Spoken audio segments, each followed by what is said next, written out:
సాయిరాం, ఓం శ్రీ సాయిరాం. అనేక వేల బుక్స్ ఉన్నాయి స్వామి మీద, భగవాన్ సత్యసాయి బాబా వారి మీద అనేక వేల బుక్స్ ఉన్నాయి.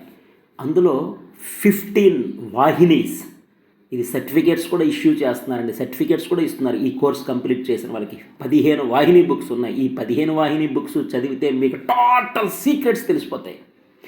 ఆల్ సీక్రెట్స్, రహస్యాలు మొత్తం తెలిసిపోతాయండి. జీవితం యొక్క రహస్యాలు మొత్తం తెలిసిపోతాయి. సో ఇందులో ఏ విధంగా ఉంటాయంటే 15 బుక్స్ కూడా, 15 బుక్స్ కూడా విద్యావాహిని, జ్ఞానవాహిని, ధర్మవాహిని, ప్రశాంతి వాహిని, ప్రేమవాహిని, బ్రహ్మసూత్రములు, దాన్నే సూత్రవాహిని అని, ప్రశ్నోత్తర వాహిని, సందేహ నివారణి అంటే ప్రశ్నోత్తర వాహిని, సందేహ నివారణి చదివితే మన డౌట్స్ అన్నీ క్లియర్ అయిపోతాయి. గీతావాహిని అంటే భగవద్గీత. ఈ విధంగా మొత్తం 15 books. Ramarasa Kathavahini part A part B 2 books. అలాగా భాగవత వాహిని, స్వామి అన్నీ చెప్పేశారండి. భారతం, భాగవతం, రామాయణం, ఖురాన్, బైబుల్, ఏ విధంగా జీవించాలి, అలాగే ఏ విధంగా చదవాలి, ఏ విధంగా జ్ఞానాన్ని పెంచుకోవాలి, ఏ విధంగా మోక్షము పొందవచ్చు. బ్రహ్మసూత్రములు ఎవ్వరూ ఇంతవరకు రిలీజ్ చేయలేదండి. బ్రహ్మసూత్రములు. ఉపనిషత్తు వాహిని అంటే వేదముల యొక్క సారాంశము, ఉపనిషత్తుల వాహిని. టోటల్ 360 డిగ్రీస్ వైజ్ స్వామి మంచి మార్గంలో ప్రజలందరినీ, ప్రపంచం మొత్తాన్ని మంచి మార్గంలో పెట్టడానికి కోసం బోధించారు. అనేక లక్షల కొద్ది సేవలు చేశారు. అన్ని కంట్రీస్లో కూడా, 160 కంట్రీస్లో కూడా అనేక సేవలు కూడా చేశారు. ఎనీహో, సూత్రవాహిని అంటే బ్రహ్మసూత్రములు. బ్రహ్మసూత్రములు వెరీ వెరీ ఇంపార్టెంట్ అండి. ఇది టోటల్ 13 చాప్టర్స్ కలిపి 44 పేజెస్. ఈ 44 పేజెస్లో ఇన్ఫర్మేషన్ ఏముందని చూద్దాం. ఇందులో ఇది కొంచెం క్రిటికల్గా ఉంటుంది. ఇది క్రిటికల్ అండి యాక్చువల్గా. సూత్రవాహిని. అథాతో బ్రహ్మ జిజ్ఞాస జన్మాద్యస్య యతః. నెంబర్ 4 శాస్త్ర యోనిత్వాత్. నెంబర్ 5 తత్తు సమన్వయాత్. నెంబర్ 6th చాప్టర్ ఈక్షతేర్నా శబ్దం. 7th చాప్టర్ గౌణశ్చేన్నాత్మ శబ్దాత్. 8th చాప్టర్ హేయత్వావచనాచ్చ. నెంబర్ 9 స్వాప్యయాత్. నెంబర్ 10 శృతత్వాచ్చ.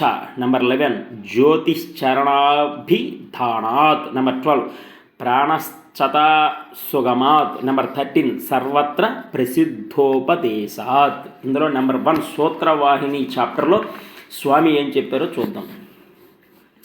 శాస్త్ర వచనముల యందు, దైవ వాక్యముల యందు విశ్వాసము గలవారికే జ్ఞానము లభించును.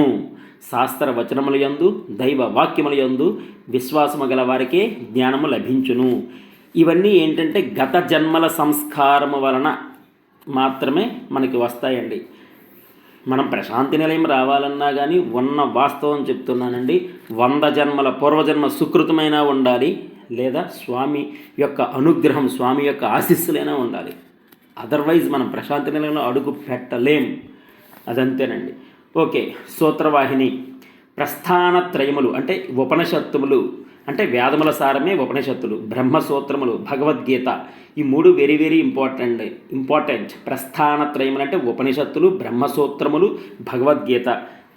ఈ బ్రహ్మసూత్రములు 555 ఉన్నాయండి. 555 బ్రహ్మసూత్రములు ఉన్నాయి. ఆ బ్రహ్మసూత్రముల యొక్క బుక్కే సూత్రవాహిని. చూద్దాం. శాస్త్రములన్నింటికీ వేదములే ప్రమాణములు. నెక్స్ట్ అనగా మానవ మాతృల రచించినవి కావు వేదములు. మానవ మాతృలు రచించినవి కాదు వేదములు. వేదములు ఎక్కడి నుంచి వచ్చాయండి? పరమేశ్వరుని నుంచి బహిర్గతమైనవే వేదములు. తర్వాత గురు శిష్యుల పరంపరంగా మన వరకు వ్యాపించినవి. వేదముల సారమే ఉపనిషత్తులు, ఉపనిషత్తుల సారమే బ్రహ్మసూత్రములు. అంటే వేదముల యొక్క సారమే ఉపనిషత్తులు, ఉపనిషత్తుల యొక్క సారమే బ్రహ్మసూత్రములు. భగవద్గీతతో కలిపి ఈ 3ంటికి ప్రస్థానత్రయములు అని పేరు. ఉపనిషత్తులు అంటే వేదముల సారాంశము, బ్రహ్మసూత్రములు, భగవద్గీత. ఇవన్నీ మంచి చెడు కర్మల నిర్ణయమునకు శాస్త్రములే ప్రమాణములు. జన్మ సార్థకం కావాలంటే జ్ఞానమే ముఖ్యమైనది. చైతన్యమైన సచ్చిదానంద స్వరూపమగు ఆత్మయని గుర్తించుట. ఇట్టి జ్ఞానము ఉదయించి అనుభవ సిద్ధమైన తరువాతనే జీవన్ముక్తి దశ లభించును. యజ్ఞయాగాదులు, మీకు ఒక డౌట్ క్లియర్ అవుతుందండి ఇక్కడ, వెరీ వెరీ ఇంపార్టెంట్ పాయింట్. యజ్ఞయాగాదులు, వ్రతములు, దాన ధర్మములు, తీర్థయాత్రలు, నదీ సాగర స్నానములు మున్నగు కర్మల వల్ల మోక్షము కలగదు, అనగా అజ్ఞానం నివృత్తి కాదు. వన్స్ అగైన్, యజ్ఞయాగాదులు, వ్రతములు, దాన ధర్మాలు, తీర్థయాత్రలు, నదీ సాగర స్నానములు మున్నగ కర్మల వల్ల మోక్షము కలగదు, అనగా అజ్ఞానము నివృత్తి కాదు. న ప్రజయ అనగా అధికార సంపదలు, బుద్ధి చాతుర్యము, కీర్తి ప్రతిష్టలు, సౌందర్యం, పుష్టి, పుత్రులు మున్నగ వాటి వల్ల కూడా ముక్తి పొందజాలము.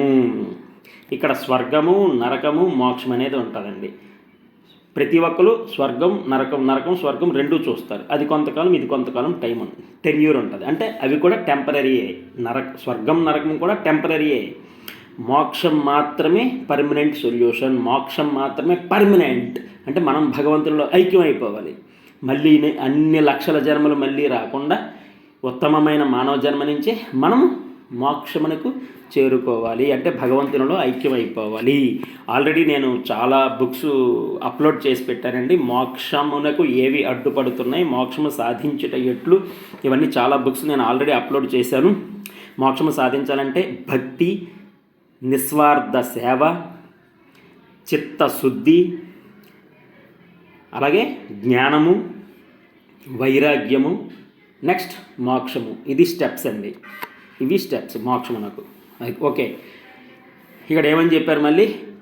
అధికార సంపదలు, బుద్ధి చాతుర్యము, కీర్తి ప్రతిష్టలు, సౌందర్యం, పుష్టి, పుత్రులు మున్నగ వాటి వల్ల ముక్తి పొందజాలరు.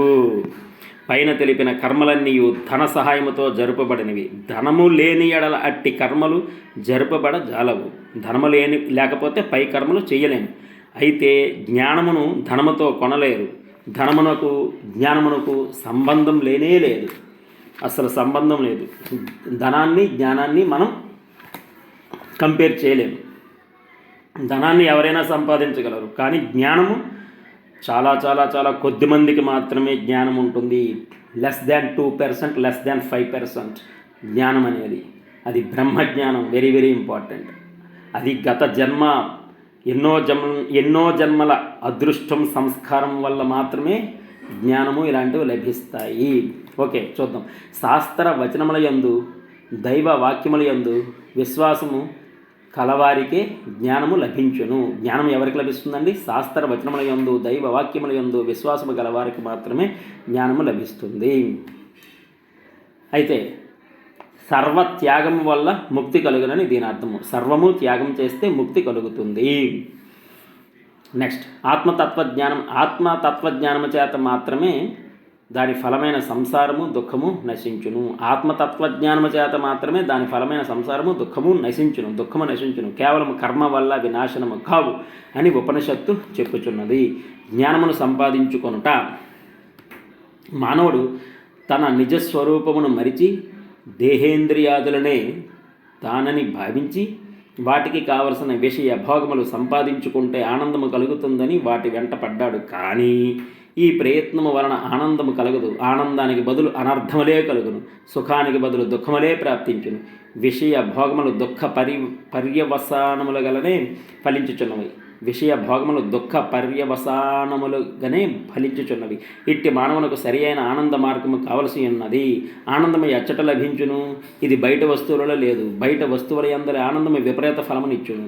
ఆనందము నీ స్వరూపమే అన్న సత్యము తెలుపుచున్నది. ఆనందము నీ స్వరూపమే. మనము ఎవరము? మనము సాక్షాత్ భగవంతుని స్వరూపమే అంటున్నాం. అంటే భగవంతుడు నిర్మలమైన, నిశ్చలమైన, ప్రశాంతమైన, పవిత్రమైన, ఉన్నత భావములతో పవిత్రముగా, ఆనందముగా ఉంటాడు. కాబట్టి మనం కూడా నిర్మలమైన, నిశ్చలమైన, ప్రశాంతమైన, పవిత్రమైన మనసుతో ఉంటూ ఆనందముగా ఉండాలి. అందుకే ఆనందము నీ స్వరూపమే అన్న సత్యమును తెలుపుచున్నవి బ్రహ్మసూత్రములు, ఉపనిషత్తులు, భగవద్గీత కూడా. ఆనందము నీ స్వరూపమే అన్న సత్యమును తెలుపుచున్నవి బ్రహ్మసూత్రములు, ఉపనిషత్తులు, భగవద్గీత కూడా. జ్ఞానప్రాప్తికి ప్రస్థానత్రయములు, త్రిమూర్తి స్వరూపములు.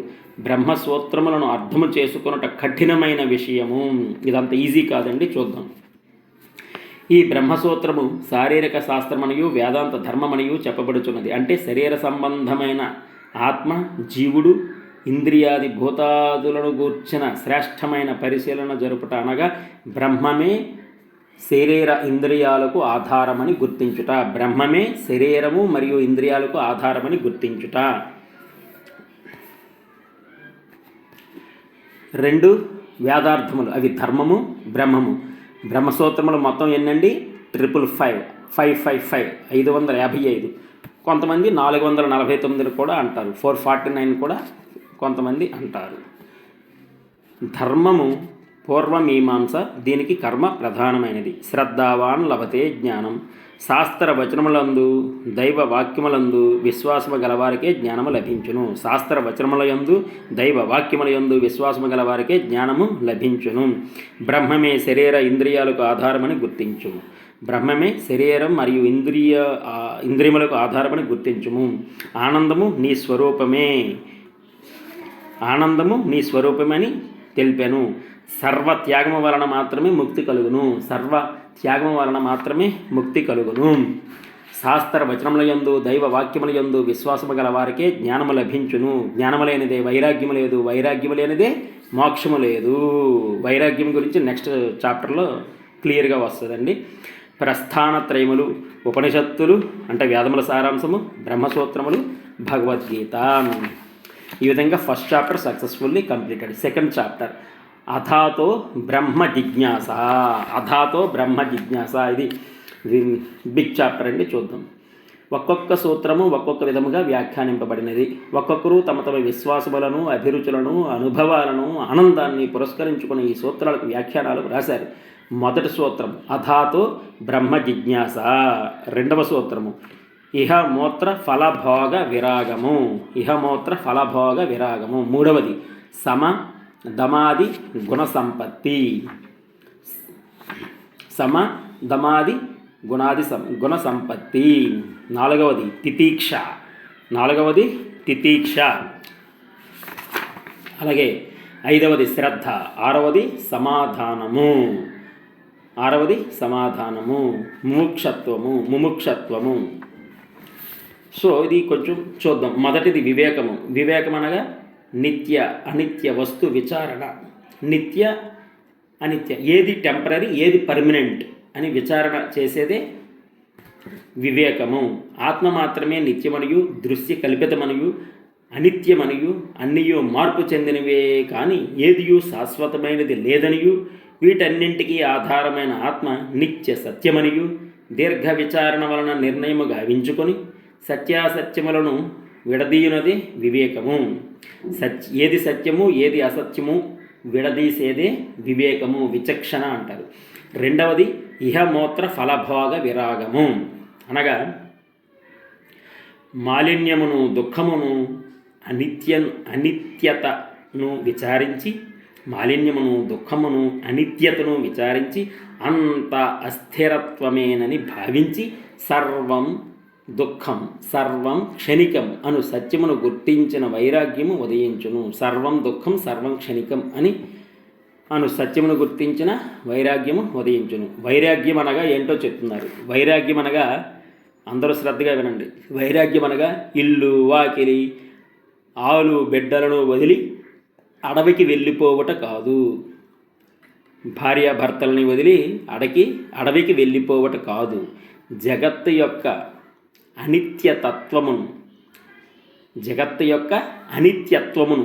గుర్తించి అభిమాన మమకారములను త్యజించుట. అభిమానము మమకారాలను త్యాగం చేయాలండి. అభిమానము మమకారములను త్యాగము చేయాలి. అంటే అతి మోహము పనికిరాదు. ఎగ్జాంపుల్, అతి మోహం కూడా పనికిరాదు. అతి మోహము, అతి ప్రేమ అనేవి ఉండకూడదు. మళ్ళీ వాళ్ళు మిస్అండర్స్టాండింగ్స్ వస్తాయి. అతి ఎక్కడా ఉండకూడదండి. అతి మధురం కూడా చేటు. అతి మధురం కూడా చేటు. మధురము ఓకే, అతి మధురం ఉండకూడదు అలా. నెక్స్ట్ మూడవది సమదయాది గుణ సంపత్తి. సమదయాది గుణ సంపత్తిలో 6 ఉన్నాయండి. 6 చూద్దాం. అవి ఏంటంటే లిస్టు: సమము, దమము, ఉపరతి, తితీక్ష, శ్రద్ధ, సమాధానము. ఏంటంటే అవి సమము, దమము, ఉపరతి, తితీక్ష, శ్రద్ధ, సమాధానము. సమము అనగా వన్ లైన్లో చెప్తున్నాను, మనోనిగ్రహము. మనోనిగ్రహము అంటే మనస్సును అదుపులో ఉంచుకునుట, మనస్సును కంట్రోల్ చేయుట. దమము శరీరమును ఇంద్రియములను అదుపులో పెట్టుకొనుట, శరీరమును ఇంద్రియములను అదుపులో ఉంచుకొనుట. ఉపరతి ఆత్మభావము మాత్రమే, ఆత్మభావమును మాత్రమే దృష్టి యందు ఉంచుట. ఆత్మ ఆత్మ ఆత్మ వెరీ ఇంపార్టెంట్. తితీక్ష అనగా అపకారికి కూడా ఉపకారము చేయుట, అపకారికి కూడా ఉపకారము చేయుట. శ్రద్ధ అనగా శ్రద్ధావాన్ లభతే జ్ఞానం, శ్రద్ధ వెరీ వెరీ ఇంపార్టెంట్. సమాధానము బుద్ధిని ఆత్మయందు ఉంచుకోవలను, బుద్ధిని ఆత్మయందు ఉంచుకోవలను. బుద్ధిని మనసునందు ఉంచుకోకూడదు. మనసు వెరీ డేంజర్. మనసు స్వర్గము, మనసు నరకము కూడా. మనసు సుఖము, మనసు దుఃఖము కూడా. మనసు పాజిటివ్, మనసు నెగిటివ్ కూడా. కథ ఎక్కువ నెగిటివ్ వైపే వెళ్ళిపోద్దండి. మనసు గురించి చాలా ఎక్స్ప్లెయిన్ చేశాను. మనసు గురించి ఒక బుక్ అప్లోడ్ చేశానండి, ఒక బుక్ ఆల్రెడీ అప్లోడ్ చేశాను, part A, part B, part C అని.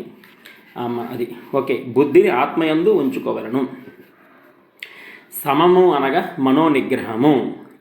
బంధ మోక్షములకు కారణమైనది మనసు, బంధములకు మోక్షమునకు కారణమైనది మనసు. ఈ మనసును నిగ్రహించుకోవలను. దీనికి రెండు స్వభావములు కలవు. ఒకటి ఇంద్రియముల వెంట పరిగెట్టిపోవుట, ఇంద్రియముల వెంట పరిగెడుట. మనసు ఏ ఒక్క ఇంద్రియమునకు లోబడినను ప్రతికూలము కలుగును. మనసు ఏ ఇంద్రియమునకు లోబడినను ప్రతికూలము కలుగును.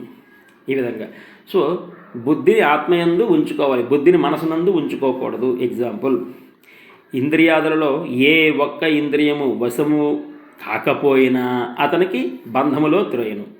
పంచేంద్రియములు అంటారు కదా, ఈ పంచేంద్రియములు కూడా మనము చెప్పినట్టు వినాలి, మనము చెప్పినట్టు మనసు వినాలి, మనము చెప్పినట్టు మనసు వినాలి. మనసు చెప్పినట్టు మనం వింటే ఫెయిల్, మనసు చెప్పినట్టు మనం వినకూడదు. మన ఆధీనంలో మనసు ఉండాలి. మనం కింగ్, మనం లీడర్. అది మనసు చెప్పినట్టు మనం వినకూడదు, మనసు చెప్పినట్టు మనం వింటే ఫెయిల్, అది అర్థం. సో ఇంద్రియాదులలో ఏ ఒక్క ఇంద్రియము వశమునందు లేకపోయినను అతనిని బంధములో త్రోయను. కనుక అన్ని ఇంద్రియములను నిగ్రహించుకొనవలెను. ఇక రెండవ లక్షణము చూద్దాం. ధ్యాన, జప, భజన, పూజాది సత్కర్మలచే మనసు యొక్క శక్తి అధికమగును. ధ్యానము, జపము, భజన, పూజల వల్ల మనసు యొక్క శక్తి అధికమగును. అంటే మనసు నిర్మలముగా, నిశ్చలముగా, పవిత్రముగా, ప్రశాంతముగా తయారవును. మనసుని మనం నిర్మలముగా, నిశ్చలముగా, ప్రశాంతముగా, పవిత్రముగానే ఉంచాలి. దాని అర్థం ఇంద్రియములను నిగ్రహించవలను. అంటే ఇంద్రియములు మనసును అనుసరించక బుద్ధిని అనుసరించిన శ్రేయస్కరము. మనసు బుద్ధిని అనుసరించాలి, శ్రేయస్కరము. మనసు అంటే ఏమిటి? కోరికల యొక్క సమూహము, వాసనల యొక్క సమూహము, వాంఛల యొక్క సమూహమే మనసు. ఒక్కొక్క కోరిక, ఒక్కొక్క వాంఛ, ఒక్కొక్క వాసన అన్నీ తీసేస్తే మనసుని నాశనం చేయుట. మనసు ఉండకూడదు. ఎందుకంటే మనసు అనేది వెరీ డేంజర్. ఎప్పుడు మనసు ప్లస్ మైనస్ కూడా, మనసు స్వర్గము నరకము కూడా. మైనస్ పైకి మనసు ఉన్నత స్థితికి తీసుకెళ్తుంది, మనసు పాతాళానికి కూడా తీసుకువెళ్తుంది. కాబట్టి మనసుని లేకుండా చేసుకోవాలి. అది మానవునకు ముఖ్యమైన ఉపకరణములు 3. ఒకటి బుద్ధి, రెండవది మనసు, మూడవది ఇంద్రియములు. మనసు ఇంద్రియముల వశమైన బంధప్రాప్తి. మనసు ఇంద్రియముల వశమైతే బంధప్రాప్తి అనేది డేంజర్. మళ్ళీ ఇదే మనసు బుద్ధి వశమైన ఆత్మప్రాప్తి. మనసు బుద్ధి వశమైన ఆత్మప్రాప్తి. మనసును లొంగ తీసుకోవాలండి. అది అందువలననే మనసు బంధ మోక్షములకు కారణమని తెలపబడను. మనసు బంధములకు మోక్షముకు కూడా కారణమే. మనసు స్వర్గము, మనసు నరకము కూడా. కాబట్టి మనసు అనేది చాలా చాలా జాగ్రత్తగా, నిర్మలంగా, నిశ్చలముగా, ప్రశాంతంగా, పవిత్రముగానే ఉంచవలను. ఆల్రెడీ ఒక బుక్ మొత్తం అప్లోడ్ చేశానండి, 82 పేజెస్ డేటా. మనసు మర్మము, ఆ బుక్ పేరే మనసు మర్మము. ఓకే. రెండవది దమము. దమము అనగా స్వధర్మాచరణచే శరీరమును ఇంద్రియములను స్వాధీనము చేసుకోవలను. అంటే శరీరమును ఇంద్రియములను స్వాధీనము చేసుకోవాలి. ఇది రెండవది దమం అంటే. మూడవది ఉపరతి. ఉపరతి అంటే చూద్దాం. ఆత్మభావమును మాత్రమే దృష్టి యందు ఉంచుకొన ఉపరతిని సాధించవచ్చును. మనసు బుద్ధి వశమైతే ఆత్మప్రాప్తి. మూడవది ఉపరతి అంటే ద్వంద్వాతీతుడయ్యట. అంటే సుఖ దుఃఖములు, ఇష్టము అయిష్టము, మంచి చెడు, శీత ఉష్ణం అంటే శీతోష్ణము, నిందాస్తులు, నింద పొగట్ట, ఈ రెండున్నమాట. ఇక్కడ ఏంటంటే స్త్రీ పురుషుడు అలా ఆత్మభావమును మాత్రమే దృష్టి యందు ఉంచుకొన ఉపరతిని సాధించవచ్చును. నెక్స్ట్, ప్రపంచ దృష్టితో చూడక ఆత్మదృష్టితో చూచిన ద్వంద్వములకు అతీతుడు కావచ్చును. ఆత్మదృష్టితో చూడాలండి. ప్రపంచ దృష్టి అంతా కామం, ప్రపంచ దృష్టి అంతా ఎలాగుంటుందండి? కామం, క్రోధం, లోభం, మోహం, మదం, మాత్సర్యం, సౌందర్యం, అహంకారం, గర్వం, డాంబికము, ఇవన్నీ ఆ విధంగా ఉండకూడదు. అందుకే ప్రపంచ దృష్టితో చూడకుండా ఆత్మదృష్టితో చూడవలను. నివృత్తి జ్ఞాన మార్గము, ప్రవృత్తి కర్మ మార్గము. వైదిక కర్మలు మోక్ష సాధనలు కావు, కేవలము చిత్తశుద్ధిని మాత్రమే చేకూర్చును. స్వర్గప్రాప్తి లభించునని అందరూ. స్వర్గప్రాప్తి కూడా బంధనమే, మోక్షము కాదు. స్వర్గప్రాప్తి కూడా టెంపరీ అండి. కొంతకాలం మాత్రమే స్వర్గంలో ఉంటాం, నరకంలో కూడా కొంతకాలం మాత్రమే ఉంటాం. స్వర్గంలో ఉన్నవాళ్ళు కొంతకాలం స్వర్గంలో ఉండి నరకంకి కూడా వస్తారు. నరకంలో ఉన్నవాళ్ళు కొంతకాలం నరకంలో ఉండి స్వర్గానికి కూడా వస్తారు. Both are temporary. మోక్షము మాత్రమే పర్మనెంట్. కాబట్టి ఎవ్రీవన్ ట్రై ఫర్ మోక్షము. అంటే భగవంతులను ఐక్యం అయిపోవడమే పర్మనెంట్ సొల్యూషన్. ఇంకా మళ్ళీ లక్షల జన్మలు రావు, పర్మనెంట్ సొల్యూషన్. ఎనిహో, నాలుగవది తితీక్ష. అనగా తనకు సంభవించిన దుఃఖమునకు లేక అపకారమునకు, కీడునకు, నష్టమునకు విచారించక సంతోష శాంతులతో ఇవన్నీ తాను పూర్వము చేసుకున్న కర్మ ఫలితము వల్లే జరిగినని అనుకుంటూ ఎవరికి అపకారము చేయకుండా అందరినీ ఆప్యాయతతో చూచుచు ఓర్పుతో సహనముతో సంతోషముతో ఉండుట. ఏ కీడు జరిగినా, ఏ చెడు జరిగినా, ఏమి జరిగినా గత జన్మ కర్మ పాపల ఫలితం మాత్రమే అని అనుకుంటూ అందరినీ ఆప్యాయతతో చూచుచు ఎవరికి అపకారం చేయకుండా ఓర్పుతో సహనముతో సంతోషముగా ఉండుట. ఇదండి. అంటే అపకారికి కూడా ఉపకారము చెయ్యుట. తితీక్ష అంటే అపకారికి కూడా ఉపకారము చెయ్యుట. అది. నెక్స్ట్, శ్రద్ధ అంటే ఆత్మజ్ఞానము లేకుండా ముక్తి లభించదు. ఆత్మజ్ఞానము లేకుండా ముక్తి లభించదు. అనగా శాస్త్రముల యందు లేదా శాస్త్ర వాక్యముల యందు, ఆత్మయందు, గురువుల యందు అచంచలమైన విశ్వాసము, నమ్మకము ఉండవలను. వేటిపైన? శాస్త్రములపైన, శాస్త్ర వాక్యములపైన, ఆత్మయందు, గురువుల యందు అచంచలమైన విశ్వాసము, నమ్మకము ఉండవలను. నమ్మకమే శ్రద్ధ యొక్క లక్షణము. గురువులు పూజనీయులు, శ్రేయో మార్గమును చూపువారు. శాస్త్రములు లోకక్షేమమును ప్రజా శ్రేయస్సును కోరినవి. శాస్త్రములు లోకక్షేమమును ప్రజాశ్రేయస్సును కోరినవి, చూపినవి కనుక అట్టి పవిత్రమైన శాస్త్రములపై, గురువులపై, పెద్దలపై నమ్మకం కలిగి ఉండవలను. గురువులనగా సర్వజీవాత్మైక జ్ఞానమును మాత్రమే బోధించవలెను. శ్రద్ధావాన్ లభతే జ్ఞానం. ఆరవది సమాధానము. అంటే సర్వాకాల సర్వావస్థలయందును బుద్ధిని ఆత్మయందు ఉంచుకొనుట. సర్వాకాల సర్వావస్థలయందు బుద్ధిని ఆత్మయందు ఉంచుకొనవలను. సర్వులయందు సమదృష్టిని సాధించుటచే విశ్వాసమునకు బలము. సర్వులయందు సమదృష్టిని సాధించుటే విశ్వాసమునకు బలము. పై ఆరింటిని సాధన సంపత్తి అని అందరూ. మళ్ళీ లిస్ట్ చెప్తున్నానండి. ఇవి సమము, దమము, ఉపరతి, తితీక్ష, శ్రద్ధ, సమాధానము. నెక్స్ట్, ముముక్షత్వము అనగా ఏమి? మోక్షప్రాప్తి. ముముక్షత్వం అనగా మోక్షప్రాప్తి అంటే అజ్ఞానము నివృత్తి, అజ్ఞానాన్ని నాశనం చేయుట అంటే జ్ఞానం. ఆత్మజ్ఞానము తప్ప వేరే మార్గములు మోక్షమును అందించలేవు. ఆత్మజ్ఞానము మాత్రమే మోక్షమునకు మార్గములు మోక్షమును అందించగలవు. అది ఇక్కడ వెరీ వెరీ ఇంపార్టెంట్ అండి. మీ డౌట్ అవుట్ క్లియర్ అవుతుంది. పుణ్యనదీ జలములో స్నానము చేసినంత మాత్రమున ముక్తి లభించదు. పుణ్యనదీ జలములలో స్నానం చేసినంత మాత్రమున ముక్తి లభించదు. దానికి ఎగ్జాంపుల్ ఇచ్చారు స్వామి. అంటే చేప ఎల్లప్పుడూ పుణ్య జలములోనే ఉంటుంది, ముక్తి వస్తుందా? కాదు. గుహలలో జీవించినంత మాత్రమున ముక్తి లభించదు.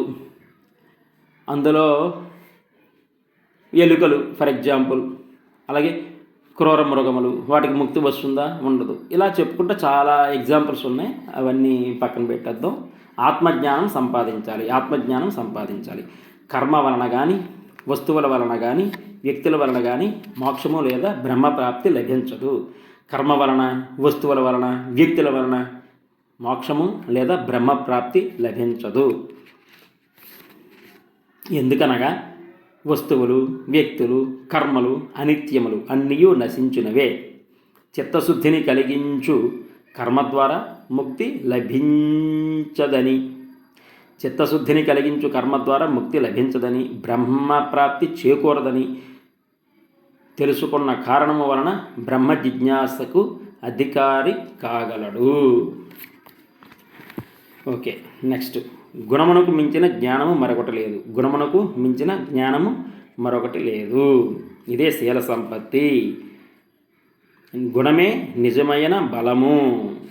గుణము, శీలము very important. That is character. గుణము సమస్త శాస్త్రముల సారము, సర్వధర్మమయమైన శీలము ప్రధాన సాధనము. నెక్స్ట్. గుణమును ఆశ్రయించిన వారికి మోక్షమున స్థలము కలదు. నెక్స్ట్. శీలమై లేకుండా అట్టివానికి బ్రహ్మ విచారము స్థానమే లేదు. శీలము లేకుండా అట్టివానికి బ్రహ్మ విచారమున స్థానమే లేదు. మోహము పనికిరాదు చెప్తున్నాడు. ఒక మారు ఆత్మజ్ఞానము లభించినా తిరిగి అట్టివాడు మోహమున ప్రవేశించడు. ఒకసారి ఆత్మజ్ఞానం లభిస్తే మోహము అనేది ఉండదు. ఇవన్నిటిని అణచిన తర్వాతే సద్గుణములు ప్రారంభమగును. అనగా దుర్గుణములు అంటే ఏమిటి? కామ, క్రోధ, లోభ, మోహ, మద, మాత్సర్యములు, అహంకారము, కోపము, ఇవన్నీ దుర్గుణములు. వీటన్నింటినీ అణచిన తర్వాతే, దుర్గుణములన్నిటినీ అణగద్రొక్కిన తర్వాతే, అణిచిన తర్వాతే, దుర్గుణములన్నీ నాశనము చేసిన తర్వాతే సద్గుణము ప్రారంభమగును అని చెప్తున్నారు. అంతే. గుణవంతులలో పూర్వపు ప్రారబ్ధముచే కొన్ని దోషములు ప్రతిబింబించును. వాటి వలన అతని ప్రస్తుత శీలమునకు భంగము కలుగదు. శీలము లేకుండా అట్టివానికి బ్రహ్మ విచారమున స్థానము లేదు. నెక్స్ట్. జ్ఞాన వైరాగ్యములలో ఏ ఒక్కటి లోపించను బ్రహ్మను పొందలేడు. బ్రహ్మను పొందాలి, మోక్షమును పొందాలంటే జ్ఞానము వైరాగ్యము రెండూ ఉండాలి. అదండి. మమకారము మహాపాశము. మమకారము ఉండకూడదు. ఎంతో కాలము ఈ మమత్వముతో నాది అనుకున్న సర్వస్వమును ఏదో ఒకనాడు విడిపోవలసి వచ్చును. ఏదో ఒకరోజు విడిపోవలసి వచ్చును. నాది అనడానికి లేదు. ఇది సత్యము, ఇది తప్పదు. నెక్స్ట్. సర్వం క్షణికం అంటే దీన్నే చెప్తున్నారు. సర్వం క్షణికం అని, సర్వం అనిత్యం అని సత్యమును గుర్తించి ఆత్మగుణములైన అమర భావములను అనుసరించువాడే గుణశీలుడు. అట్టివాడే బ్రహ్మ ప్రాప్తికి అధికారి. జ్ఞానులు మోహమునకు లోబడరు. సర్వం క్షణికం, సర్వం అనిత్యం అని సత్యమును గుర్తించి ఆత్మగుణములైన అమర భావములను అనుసరించిన వాడే గుణశీలుడు. అట్టివాడే బ్రహ్మ ప్రాప్తికి అధికారి. నెక్స్ట్. చాప్టర్ నెంబర్ ఫస్ట్ 2 అయిపోయినాయండి. చాప్టర్ 6 ఒకసారి చూద్దాం. మిగిలిన పార్ట్ బిలో పెట్టుకుందాం. చాప్టర్ 6 ఈక్షతేర్నా శబ్దం పేజ్ నెంబర్ 26. చూడండి ఎలాగుంటాయి వర్డ్స్. భావం అర్థమవుద్ది వర్డ్. ఈక్షతీర్ణ శబ్దం 6th చాప్టర్ చూద్దాం. వేదము ఏమి చెబుతుందంటే బ్రహ్మమే జగత్ కారణమని చెబుతున్నది. వేదము ఉపనిషత్తులు చెప్పేవి ఏంటంటే బ్రహ్మమే జగత్తునకు కారణము, బ్రహ్మమే జగత్ కారణమని చెప్పుచున్నది.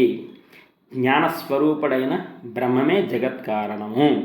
సంకల్పము సృష్టికి కారణమని శృతులు తెలిపెను. సంకల్పము సృష్టికి కారణమని శృతులు తెలిపెను. సంకల్ప కారణము చేత జగత్తు సృష్టింపబడుటకు ఈశ్వరుడే కారణము. జగత్తు సృష్టింపబడుటకు ఈశ్వరుడే కారణం అంటే ఆయన సంకల్పం అది. ఈశ్వర సంకల్పమే ఈ జగత్తు, ఈశ్వర సంకల్పమే ఈ జగత్తు. ప్రపంచమంతా బ్రహ్మతత్వం నుండే ఉదయించినది, అందులోనే లయమవుతుంది, అందులోనే సంచరిస్తుంది. నెక్స్ట్, అసలు పురుషుడే ఒక యజ్ఞస్వరూపుడు. పురుషుడే ఒక యజ్ఞస్వరూపుడు. మానవ జీవితమే ఒక యజ్ఞము. మానవ జీవితమే ఒక యజ్ఞము. ఆత్మయే ప్రజ్ఞానము, బ్రహ్మయే ప్రజ్ఞానము, లోకమయే ప్రజ్ఞానము, ప్రపంచమే ప్రజ్ఞానము. నెక్స్ట్, ప్రపంచమంతా పరమాత్మ తత్వంలో నుండి ఆవిర్భవిస్తుంది. పరమేశ్వరుడు లేని చోటు ఈ ప్రపంచంలో ఎక్కడా లేదు. కదిలేది జగత్తు, కదిలించేవాడు జగదీశ్వరుడు. ప్రాపంచికమైన అనురాగాలు నిజమైన అనురాగాలు కావు. ఇతరుల మీద అనురాగాలకు మూలము ఆత్మానురాగమేనని యజ్ఞవల్కుడు మైత్రేయికి బోధించుట ఉపనిషత్ తెలిపినది. ఒకరి మీద ఒకరికి ప్రేమ ఉండి ప్రేమించట లేదు. ఎవరి ఆనందమును వారు ఆశించి ప్రేమ వల్ల కలిగే ఆనందాన్ని పురస్కరించుకొని నడుచుచున్నాడు. అనురాగము ఆత్మోన్ముఖంగా ఉంటుంది కాబట్టి ఆత్మతత్వాన్ని అవగాహన చేసుకొని పరిశీలిస్తే సమస్తం బ్రహ్మ చైతన్యము నుండే జరుపుబడుతున్నదని స్పష్టమవుతున్నది. ఈ ప్రపంచంలో పంచభూతములు ప్రజ్ఞానము వలననే సంచరిస్తున్నాయి. ప్రజ్ఞాని ఆధారము, ప్రజ్ఞనే ఆధారము. ఎవరెన్ని వాదోపవాదములు చేసినా దైవ సంకల్పము సమస్తమునకు మూలము. భ్రాంతి చేత వారి వారి భావాలను దృఢపరచుటకే ప్రయత్నింతురు. ఇక్కడ ఏంటంటున్నారంటే అశరీరతత్వమే బ్రహ్మం, అదే ఆత్మ, అదే ఆత్మ, అదే తత్వం, అదే నీవు, అంతా చైతన్యమే, సంకల్పమే. ఇక్కడ వెరీ వెరీ ఇంపార్టెంట్ పాయింట్ చెప్తున్నారండి. ఈ ప్రపంచంలో పంచభూతములు ప్రజ్ఞానం వలననే సంచరిస్తున్నాయి. పంచభూతములు ప్రజ్ఞానం వలననే సంచరిస్తున్నాయి. దేవతలు ప్రజ్ఞాన బలముతోనే రాణించుచున్నారు. సమస్త ప్రాణికోటికి ప్రజ్ఞనే ఆధారము. స్థావర జగమంతా ప్రజ్ఞానంతోనే ప్రతిష్ఠితమై ఉన్నది. ప్రజ్ఞానమే ఆత్మ, ప్రజ్ఞానమే బ్రహ్మ, ప్రజ్ఞానమే లోకం. ప్రజ్ఞానమంతా ప్రజ్ఞ యొక్క చైతన్యమే. ప్రజ్ఞ ప్రజ్ఞ ప్రజ్ఞ ప్రజ్ఞ అంటే జ్ఞానము. 6th chapter completed. 7th చాప్టర్లో ఇంపార్టెంట్ పాయింట్స్. 7th చాప్టర్ గౌణశ్చేన్నాత్మ శబ్దాత్. శబ్దాత్ అంటే ఆత్మ, శబ్దాత్ అని అర్థం. ఆత్మ అంటే మంచి లక్షణములండి. బ్రహ్మ విద్య గురించి చెప్తున్నాడు. ఆత్మ పదార్థమే బ్రహ్మ పదార్థమని తెలుసుకొనుట. ఆత్మ పదార్థమే బ్రహ్మ పదార్థమని తెలుసుకొనుట. మంచి లక్షణములే ఆత్మభావం అండి. ఇక్కడ ఎవరిని ఆశ్రయించాలో చెబుతున్నాడు.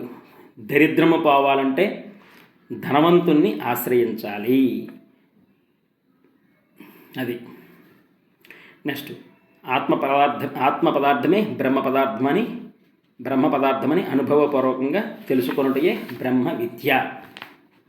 అయితే ఇంకా కర్మేంద్రియాలు. నెక్స్ట్, కర్మేంద్రియాలు 5, జ్ఞానేంద్రియాలు 5, పంచప్రాణములు 5, మనస్సు, బుద్ధి, చిత్తము, అహంకారం అనే 4 అంతఃకరణములు మొత్తము 19. 19 ఏంటేంటో చెప్తున్నాడండి.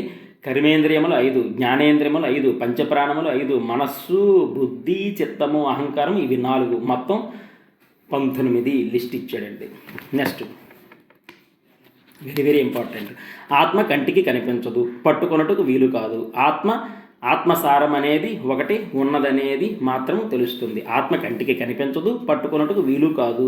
ఆత్మసారం అనేది ఒకటి ఉన్నదనే మాత్రమే తెలుస్తుంది. అందులో మంచి తప్ప మరొకటి ఉండదు. ఆత్మ అంటే మంచి మాత్రమే. Only good things. మంచి లక్షణములు, మంచి భావములు, మంచి ఆలోచనలు, పవిత్రమైన ఆలోచనలు. పవిత్రమే. ఆత్మ అంటే పవిత్రం. అందులో మంచి తప్ప మరొకటి ఉండదు. నెక్స్ట్, ఆత్మలోని 4 పాదములు అంటాడు. సరే, నెక్స్ట్ ఇంపార్టెంట్. జాగ్రత్తలో నేత్రమునందు, స్వప్నములో మనసునందు, సుస్థిలో హృదయమునందు, తురీయావస్థలో అంతా తానే ఉంటుంది ఆత్మ. ఆత్మ ఎప్పుడు ఎక్కడ ఉంటుంది? జాగ్రత్తలో నేత్రమయందు, స్వప్నములో మనసునందు, సుషుప్తిలో హృదయమునందు, తురీయావస్థలో అంతా తానే ఉంటుంది ఆత్మ. అంతా ఆత్మే, ఆత్మే అంతా అని సమన్వయింపజేస్తుంది సూత్రము. సమన్వయము లేకుండా సంతానమే లేదు, సంతోషమే లేకున్నా సర్వం శూన్యం, సంతోషమే లేకున్నా సర్వం శూన్యం. అయితే జగత్తంతా పూర్ణమే కానీ శూన్యము కాదు. జగత్తంతా పూర్ణమే, జగత్తంతా పూర్ణమే. నెక్స్ట్ ఇది పార్ట్ ఏ అండి. మిగిలిన పార్ట్ బి ఇంకోటి పార్ట్ సిగా పెడదాం. Love all serve all help ever hurt never సమస్తలోక సుఖనో భవంతు. Thank you Sairam.